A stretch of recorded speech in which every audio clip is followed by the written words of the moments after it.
وہ مجرموں کو گردن سے پکڑ کر مشن مکمل کر لیتا ہے. نہ کلیو حاصل کرنے کے لیے کوئی بھاگ دوڑ کرتا ہے، نہ کسی کے ساتھ کوئی جسمانی فائٹ ہوتی ہے. ذہانت فون پر معلومات کا حصول اور آخر میں سائنسی ذرائع سے مشن مکمل کر لیا جاتا ہے اور ہم سب ایک دوسرے کا منہ دیکھتے رہ جاتے ہیں. نعمانی نے کہا. نعمانی درست کہہ رہا ہے. مجھے یقین ہے کہ چیف جلد ہی پوری سیکرٹ سروس کو فارغ کر کے صرف عمران کو سیکرٹ سروس میں رکھ لے گا اور نہ جانے اب تک وہ کیوں خاموش ہے، جبکہ اب تک اسے ایسا کر لینا چاہیے تھا. صفدر نے کہا. بات تو تمہاری ٹھیک ہے، لیکن اب کیا کیا جائے؟ کیا ہم استعفیٰ دے دیں؟ جولیا نے کہا.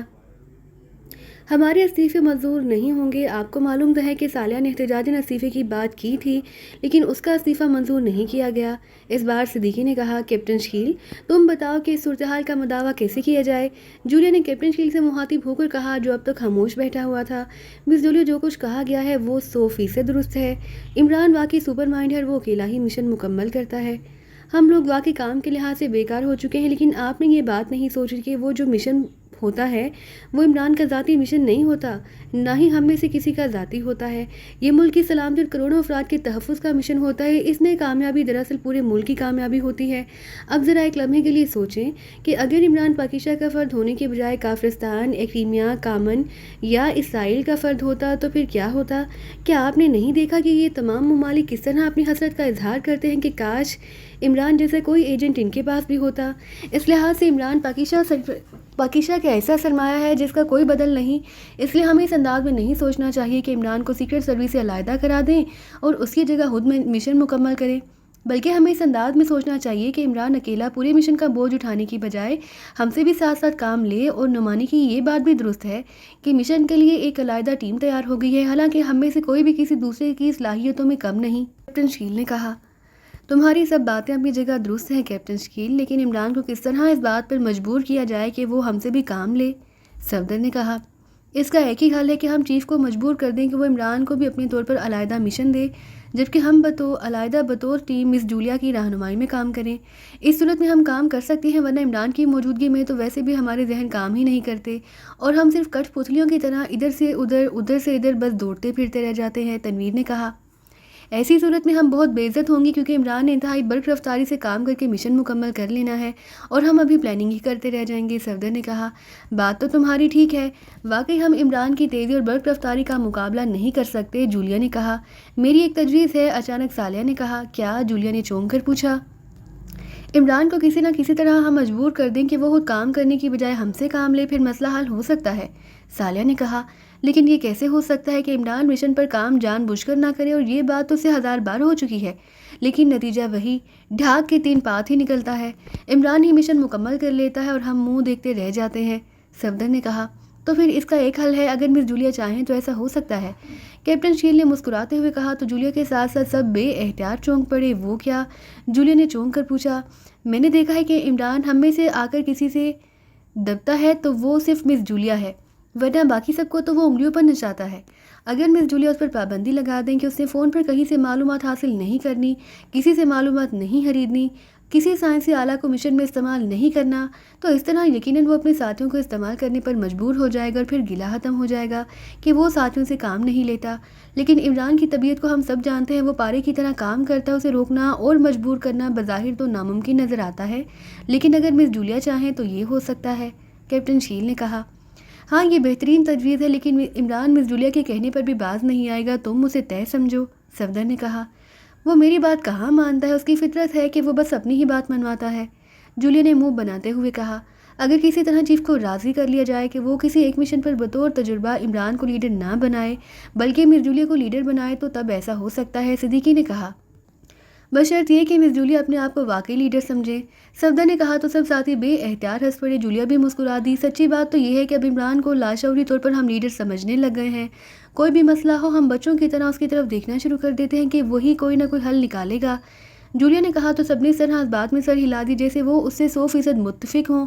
پھر اس سے پہلے کہ مزید کوئی بات ہوتی، پاس پڑے ہوئے فون کی گھنٹی بج اٹھی تو وہ سب بے احتیاط چونک پڑے. صفدر نے ہاتھ بڑھا کر ریسیور اٹھا لیا. X2. دوسری طرف سے X2 کی محسوس آواز سنائی دی تو صفدر نے جلدی سے لاؤڈر کا بٹن پریس کر دیا.